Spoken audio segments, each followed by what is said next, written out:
Antes de hablar de la historia de hoy, hagamos un pequeño repaso. En la historia criminal mexicana han habido casos de canibalismo. Por ejemplo, en 2004 detuvieron a Gumaro de Dios, quien había matado a un amigo y se había comido parte de su muslo. ¿Qué le dijiste al que mataste?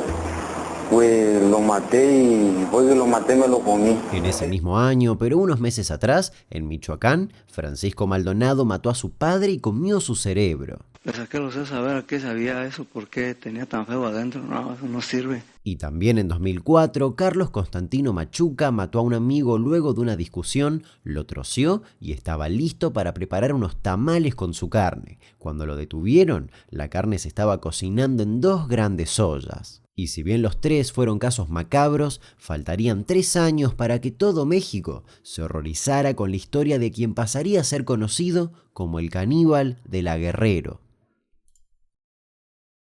José Luis Calva Cepeda nació el 20 de junio de 1969. Su padre, Esteban Calva Tellez, falleció cuando él tenía 2 años, por lo que su madre, Elia Cepeda Camarena, fue la única encargada de su crianza. Ella solía tener esporádicas parejas, y José Luis era obligado a llamar papá a cada uno de ellos, a pesar de que nunca logró tener una buena relación con ninguno. Cuando era chico, y esto parece un dato menor, pero según los especialistas que investigaron el caso años después tiene mucha relevancia, descubrió a su mamá poniendo los regalos de Reyes Magos. Ella, al ser descubierta, enfureció y rompió los juguetes que le había comprado y hasta lo hizo dormir en el patio. Y los maltratos continuaron. Seguidamente era golpeado por su madre por cualquier razón, incluso hasta llegó a quemarle las manos en la cocina por romper un cenicero. A los 7 años, José Luis fue violado por Tirso, de 16, quien era un amigo de su hermano mayor, y no fue el único episodio de abuso vivido en ese hogar. Cuando tenía 12, uno de sus padrastros intentó abusar de una de sus hermanas. Cuando se lo contaron a su madre, ella no les creyó y echó a José Luis de la casa. Vivió durante un tiempo en las calles de México, donde comenzó a trabajar como cuidador de autos. En este momento comienza a experimentar con algunas drogas y a tomar alcohol. Su hermana Fabiola intentó rescatarlo de la calle y lo internó en un centro de rehabilitación, donde nuevamente fue maltratado. 3 meses después salió de ese lugar y volvió a drogarse, llegando a prostituirse para conseguir más dinero. Con el tiempo, José Luis fue creciendo. Primero trabajó como payaso, ya que uno de sus cuñados era mago. Luego, a los 23, conoció a Patricia Tenorio Hernández. Fueron a vivir juntos, se casaron en 1992 y tuvieron una hija. Sin embargo, a raíz de la delicada situación económica de José Luis, lo que lo ponía muy agresivo, la relación se terminó y él volvió a caer en una espiral descendente. Un dato importante es que desde niño José Luis comenzó a escribir poesía,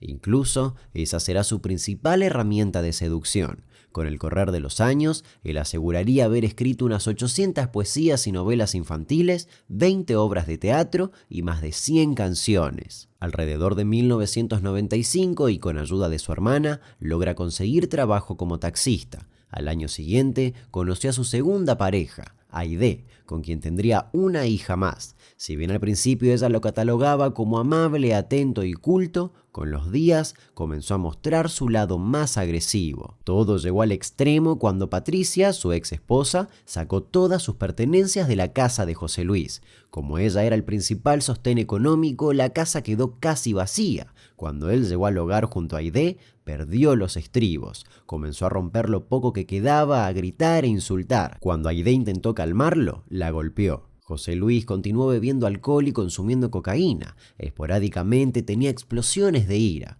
En una ocasión, incluso, casi mata a golpes a un hombre en la calle sin razón alguna.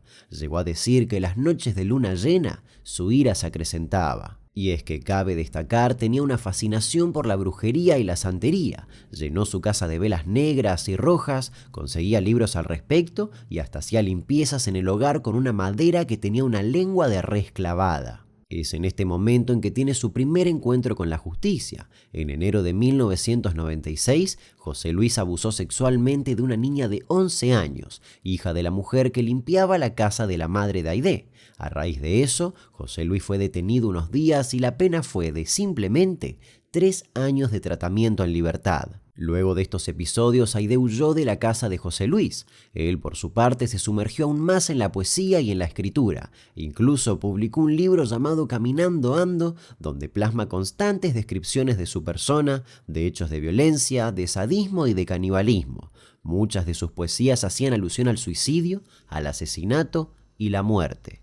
Y a eso se le sumaba una fuerte fascinación por la literatura y el cine de terror, y una admiración por Hannibal Lecter, de quien tenía una foto en su casa. En 2003 conoce a Juan Carlos Monroy Pérez y comienza una relación sentimental amistosa, y es él quien le presenta a José Luis a Verónica Consuelo Hernández Casarrubia, madre soltera y empleada de una farmacia. Ella también fue conquistada por la prosa de Calva, a pesar de la insistente negativa de su madre, Judith Casarrubia, quien le decía que ese hombre no le gustaba. Verónica, sus hijas y José Luis se mudaron juntos, a pesar del constante maltrato físico y psicológico que éste ejercía sobre ella. En marzo de 2004, Verónica fue despedida de la farmacia y José Luis le robó la indemnización. Horas más tarde, en un ataque de celos, la golpeó ferozmente. Finalmente, Verónica logró escapar. José Luis, obsesionado, comenzó a merodear por la casa de los Casarrubia. El 24 de marzo de 2004, Verónica salió rumbo a una farmacia para comprar medicamentos para sus hijas. Nunca más volvió. 5 días después, su cuerpo apareció desmembrado y mutilado en un predio baldío en Chimalhuacán. Su cadáver se descubrió porque unos perros callejeros abrieron unas bolsas de basura y sacaron una pierna humana. El ensañamiento era atroz. Le habían abierto el vientre, le extrajeron los pulmones y le habían mutilado los pezones y glúteos. Todo había sido dejado por separado en bolsas individuales. Sin embargo, vale aclarar, el cuerpo de Verónica fue trasladado al servicio médico forense sin identidad, por lo que fue sepultado en una fosa común. Aún faltaría un año para que sea reconocida por su familia. El 31 de octubre de 2006, José Luis participó en un evento del Día de los Muertos haciendo un monólogo. Pero con sangre pagarás mi honor, don Palermo. El tiro fue exacto entre los dos ojos. Iniciado 2007, José Luis comenzó a frecuentar una farmacia muy cercana a su domicilio. Ahí conoció a Alejandra Galeana Garavito, de 32 años y madre de 2 hijos, que venía de separarse de un matrimonio tóxico y abusivo que le costó la tenencia de ambos. Años atrás, incluso, había sido entrevistada en un programa de televisión donde reclamaba su derecho a ver a sus hijos. Alejandra encontró en José Luis una contención que no tenía. Él, con una caballerosidad fingida, la hacía sentir cuidada y querida. Esporádicamente iba a la farmacia para regalarle un poema y una rosa. Como a todas sus otras parejas, le hizo creer que era un gran poeta que iba rumbo al éxito. Mientras intentaba conquistarla, José Luis convenció al dueño de un bar-café que estaba ubicado a solo un par de metros de la farmacia donde trabajaba Alejandra de estrenar una obra de teatro en ese lugar, Requiem para un alma en pena. Casualmente, el dueño de ese lugar publicó un video en YouTube en 2007 donde muestra fotos inéditas de esa obra de teatro y donde narra cómo José Luis lo había logrado convencer. Y no solo logró convencerlo a él, sino que también logró conquistar a Alejandra. En junio de 2007 se pusieron de novios. Sin embargo, a los meses ella descubrió la verdadera cara de José Luis, quien comenzó a exigirle dinero y a ponerse cada vez más violento y abusivo. En septiembre de 2007, Alejandra decidió finalizar la relación. No estaba dispuesta a atravesar otro noviazgo conflictivo. El 5 de octubre ella salió de su domicilio para ir a trabajar, pero nunca llegó. Su familia comenzó a llamar a sus amigos y conocidos, pero nadie sabía nada. Una amiga les dio el número telefónico de José Luis. Él solo les contestó uno de muchos llamados. Lo único que les dijo fue que no la veía desde hace más de 15 días. La familia, sospechando fuertemente de él, viajó hasta su domicilio. Él, intentando despistarlos, impostó la voz y les dijo que era el encargado y que Calva no se encontraba. Al día siguiente volvieron a insistir, con tanta suerte que lo encontraron a pocos metros de su hogar. Calva tenía puesta una remera mangas cortas e intentaba, inútilmente, taparse varios rasguños del brazo. Cuando la familia lo increpó, se metió rápidamente a su casa y cerró la puerta. Durante todo el día la familia esperó fuera de su edificio y hasta le pagaron a un limpiaparabrisas para que los llame si llegaba a salir. Luego de hacer una denuncia, la policía les aseguró que pondrían una patrulla en la puerta para detenerlo en cuanto pusiera un pie fuera de su apartamento. Sin embargo, al día siguiente y mientras los oficiales estaban distraídos, José Luis salió tranquilamente de su hogar. Fue el limpiaparabrisas quien lo vio y llamó a los familiares de Alejandra, quienes rápidamente viajaron hasta la zona. Finalmente, lo encontraron consumiendo cocaína en un parque. Ellos lo capturaron y lo obligaron a ir hasta su edificio. En cuanto llegaron, abrió la puerta y nuevamente volvió a ingresar de manera veloz y se la cerró en la cara. Segundos después, se escuchó un fuerte ruido de cristales rotos. José Luis había roto una ventana de su departamento en el piso 4 y estaba intentando huir por los balcones. Logró bajar un solo piso y terminó resbalando y cayendo los 3 restantes. Como un árbol amortiguó su caída, logró levantarse, bastante golpeado, para intentar huir corriendo, pero un taxista que pasaba sin querer lo atropelló. Calva quedó tirado en el piso con la cabeza abierta. Fue detenido al instante, atendido por paramédicos y trasladado al hospital en calidad de sospechoso. Mientras tanto, la policía ingresó a su departamento. El lugar no tenía luz eléctrica, solo se podía iluminar gracias a una pequeña lámpara. Las ventanas estaban cubiertas por plásticos que impedían ver el exterior y en un canasto encontraron una bolsa negra repleta de zapatos de mujer. A un costado del comedor había una cuna y ropa de bebé, regalos que la madre de Calva le había dado por el nacimiento de una de sus hijas casi 10 años atrás. Dentro de un closet había una bolsa negra que desprendía un olor particular. Al abrirla, encontraron un torso. Era Alejandra. Dentro de la heladera estaba una de sus piernas y en una caja de cereal más trozos de carne humana. Pero lo que más llamó la atención de los presentes y lo que alimentaría a la prensa durante meses fue una sartén que estaba sobre la cocina donde había una extraña carne muy cocinada. Además, en un plato que estaba en la mesa había otro pedazo de carne con un limón ya exprimido al lado y una cerveza. Eso le dio el apodo del caníbal de la Guerrero. En otro armario encontraron vestidos de fiestas, antifaces y máscaras de lucha libre. Luego de varias inspecciones, encontraron sangre en varias partes del lugar, incluido el cordón de una cortina. Mientras tanto, José Luis mejoraba en el hospital. Las autoridades están esperando el visto bueno de los médicos para practicarle un lavado de estómago a José Luis Calva Cepeda y determinar si comió carne humana y si fue así, ¿cuánta? Este lunes la Procuraduría Capitalina ofrecerá una conferencia de prensa para dar a conocer los avances en las investigaciones del caso del poeta caníbal que ha conmocionado al país. Y mientras era atendido, una exnovia se presentó ante los medios para dar su testimonio. Apareció otra exnovia del llamado caníbal de la Guerrero. Esta mujer se presentó en el hospital de Joco y mostró una foto en la que aparece con José Luis Calva Cepeda. Reveló que ella se salvó de convertirse en víctima gracias a un problema familiar que la alejó de él. También recordó el modo en que Calva Cepeda logró conquistarla. Muy culto, me habló me leyó sus poemas, unos que otros así como que yo no los entendía y creo que tiene que ver por su personalidad, a lo mejor con lo que él hizo, ¿no? El día que había que trasladarlo al reclusorio tuvieron que simular que viajaba en otro auto escoltado por patrullas para desviar la atención de curiosos y de la prensa. Una vez interrogado, Calva dio varias versiones. Primero dijo que se cruzó con Alejandra en la calle y la convenció de ir al departamento, que mientras hablaban y tomaban un café, él le pidió volver con la relación. Según Calva, ella comenzó a ponerse nerviosa, a insultar y a golpearlo. Para intentar detenerla, la abrazó, cayeron al suelo y cuando se puso de pie, se dio cuenta de que había muerto. Días después cambió la versión. Dijo que no cayeron, sino que en su estado alterado, ya que estaba drogado y alcoholizado, intentó calmarla ahorcándola y que cuando vio que estaba muerta, la descuartizó en la bañera. Y luego llegó a decir que ella lo buscaba constantemente para tener relaciones sexuales y que eso lo hacía sentir un objeto sexual. Dijo que luego de su negativa, ella lo empezó a golpear, y ahí fue cuando él intenta frenarla, caen al piso y ella muere de manera misteriosa. Además, dijo que lo del canibalismo era todo amarillismo. ¿Estabas comiendo? No. Entonces fue puro amarillismo. Y hasta dio una entrevista telefónica. Usted nada más reconoce plenamente el asesinato de Alejandra. Sí, totalmente. Ya lo confesó ante la autoridad que murió por asfixia porque usted la abrazó demasiado fuerte, ¿no? Así es. ¿Quería matarla en ese momento? No.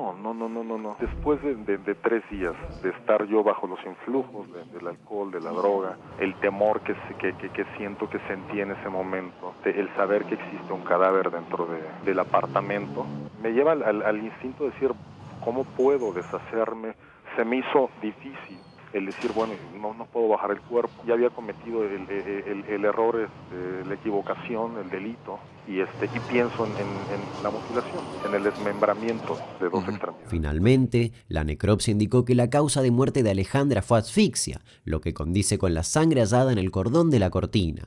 Además, tenía un gran traumatismo en la cabeza. Efectivamente, Calva la intentó descuartizar en la bañera, pero solo tenía un cúter y un cuchillo sin filo. Respecto a la carne en la sartén y en el plato, la hermana de Calva insistió en varias entrevistas que era carne de pavo. Sin embargo, el coordinador general de servicios periciales de ese entonces, Rodolfo Rojo Urquieta, dijo que se comprobó que el tejido era músculo humano. Probó el hallazgo de tejido que se encontró en la sartén, realmente correspondía a músculo estriado humano. De hecho, haber soltado frito en los huesos del antebrazo con todos los músculos del lado derecho tirados en un recipiente, a un lado del bote de la basura, y en la sartén, pues existe la presunción de que sí pudo haberlo.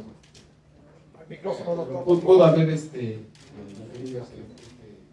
Luego de eso, José Luis dijo que sí, que era carne humana, pero que la estaba cocinando para dársela a los perros callejeros. Jamás se pudo comprobar si llegó a comérsela o no. Tenemos, como dijo el doctor Rojo, tenemos la presunción fundada de que en una de ellas sí cometió este acto. En las otras 2 no tenemos todavía acreditado que hayan sido quitadas, que hayan arrancado la piel o tejido para comer. Quiero señalar que incluso en el caso de Alejandra, sí se advierte que en uno de los cortes que tiene, que fue encontrado en el refrigerador, que tiene algunos cortes incluso como de rayado en la piel, ¿no? Entonces lo que nos hace presumir que en este caso está totalmente justificada la presunción de que comió carne humana, pero en los otros 2 casos no tenemos hasta el momento elementos que nos hagan afirmar o suponer, como en este último, que haya comido carne humana. Y es recién en este momento, cuando el caso aparece en absolutamente todos los medios del país, que Judith Casarrubia, la madre de Verónica, reconoce a Calva. Acto seguido lleva a la fiscalía fotografías de Verónica y José Luis juntos, además de proporcionarle la dirección del amante de Calva, Juan Carlos Monroy. Recién ahí, más de 1 año después del hallazgo del cuerpo de Verónica, su madre pudo reconocer el cadáver. En paralelo, la policía fue a interrogar a Juan Carlos, quien confesó que acudió a un llamado de José Luis y que al llegar se encontró a Verónica Casarrubia agonizando en una cama. Además, admitió haber ayudado a Calva a bajarla de ese lugar y a poner sus restos en las bolsas. Calva, en cambio, negaba tener participación en ese hecho. También lo responsabilizan de la muerte de Verónica Consuelo Martínez Casarrubias. Ajá. ¿Qué pasó? ¿También la mató usted a ella? No.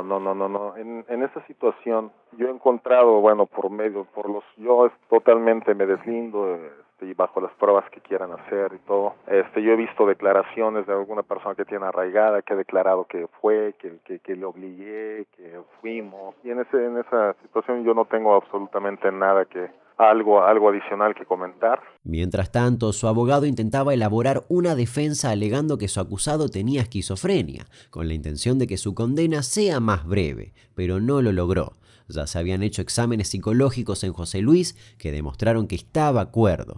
Enfrentaba la posibilidad de recibir una condena de 50 años de prisión. Él, mientras estaba detenido en el reclusorio Oriente, pidió hablar con su madre. Ella no aceptó la llamada y dijo: él se metió en eso, que él salga. Y cabe aclarar que José Luis también era sospechoso de un crimen ocurrido en abril de 2007, el de la trabajadora sexual La Jarocha. El estado de su cuerpo era muy similar al de las víctimas de José Luis. Dentro del penal, algunos reclusos lo molestaban y acosaban. Otros le compraban poemas para sus familiares. Y es ahí dentro donde José Luis comienza a escribir un nuevo relato llamado Instintos Caníbales. Un dato curioso es que el final del protagonista es muy similar al final que tuvo él. Vale aclarar que, según otras fuentes, escribió este relato muchos años atrás. El texto decía: entonces el caníbal, al verse rodeado, decidió tomar el camino más fácil. Así, de esta forma, iba a serle más sencillo iniciar su nueva vida con su muerte. Iba a buscar a su madre en otras dimensiones, porque aquel que no tiene madre carece de origen. Y es que justamente el final de José Luis es aún hoy objeto de debate, y eso nos lleva a las dos hipótesis sobre su abrupto final. Según algunas fuentes, se endeudó dentro de la cárcel para comprar cocaína. Su hermana Fabiola era la única persona que lo iba a visitar y cada tanto le daba dinero. Él le decía que era golpeado y extorsionado por guardiacárceles. Y el 8 de diciembre llamó desde la cárcel a su hermana y le dijo tener miedo de que lo maten por no tener dinero para pagarles. El martes 11 de diciembre, un día antes del primer careo entre los familiares de Alejandra y Calva, esta mañana fue encontrado muerto en su celda del reclusorio Oriente José Luis Calva Cepeda, el presunto asesino serial de la colonia Guerrero. Según el gobierno capitalino, se suicidó ahorcándose con un cinturón, pero sus familiares denuncian que era amenazado y extorsionado y no descartan que haya sido asesinado. Los guardiacárceles lo encontraron ahorcado en su celda, en teoría con su propio cinturón. No debió haber pasado este hecho. La instrucción era una vigilancia permanente, continua, durante las 24 horas. Sin embargo, su hermana sostiene que fue asesinado. Se respaldan que en las fotos de la autopsia se ve un fuerte golpe en el labio y otras lesiones en las piernas. Además, dijo que había restos de madera en su ano. A él lo mataron, él no se ahorcó. Yo hablé ayer con él. ¿Qué le dijo? ¿Qué le dijo? Que estaba amenazado y que le habían dicho que si no llevaba el dinero, no iba a amanecer para ir a su audiencia. Y lo cumplieron. Hago responsable al director de jurídico de la muerte de José Luis Calva, el caníbal. ¿El director de reclusorios? Sí, estoy aquí. El de jurídico, que es Álvaro y Edith, son los responsables, porque ellos lo sabían. Por el contrario, desde el reclusorio decían que no había registros de que Calva fuera extorsionado. Jamás hubo ningún reporte ni ninguna queja, ni del interno ni del abogado. Además, según los peritos, no había golpes extraños en su cuerpo. En el servicio médico forense, donde se le practicó la necropsia de ley, funcionarios indicaron que este no presenta lesiones por golpe y solo algunas escoriaciones cicatrizadas que no tienen relación con el deceso. En el entierro de José Luis, su hermana leyó el extracto de Instintos Caníbales. Y con esto se termina el caso del poeta seductor, el caníbal. Entonces el caníbal, al verse rodeado, decidió tomar el camino más fácil. Así, de esta forma, iba a ir a hacerle más sencillo iniciar su nueva vida. Con su muerte, iba a buscar a su madre en otras dimensiones, porque aquel que no tiene madre carece de origen. Este fue el último párrafo que José Luis Calva, el caníbal de la Guerrero, escribió para concluir su libro en honor a su mamá, Elia Cepeda, quien nunca hizo acto de presencia. Y hubo enfrentamientos con los familiares de Alejandra. Es que me dejes ver a tu hermano. Yo no vengo a burlarme, ni mucho menos. Es lo único que creo que es lo mínimo que nos merecemos. Lo único que les pido, un respeto, por favor, porque yo respeté. Era mi amiga. Alejandra, yo la conocí. Entonces, te lo juro que yo lo entiendo, ustedes lo dijeron. No era lo que ustedes querían, esa justicia para él. Yo lo sé. Por algo les sucedió esto. Ustedes tuvieron a su familia juntas. Yo estoy sola con él. Se lo suplico. Mi madre no tuvo el valor de venir. Yo se lo suplico. Tengan piedad, es lo único que les pido. Él lo va a pagar. Lo pagó y lo va a pagar porque donde esté lo va a pagar.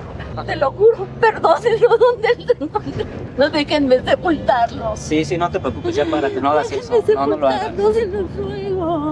No lo hagas. Finalmente, su hermana decidió abandonar la investigación sobre el supuesto asesinato.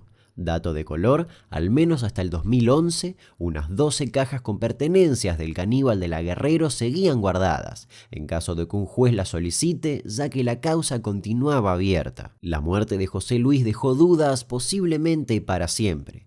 No solo de que al día de hoy no se sabe concretamente cuál es la cifra real de víctimas, sino que tampoco si comió o no carne humana, ni si se suicidó o lo asesinaron.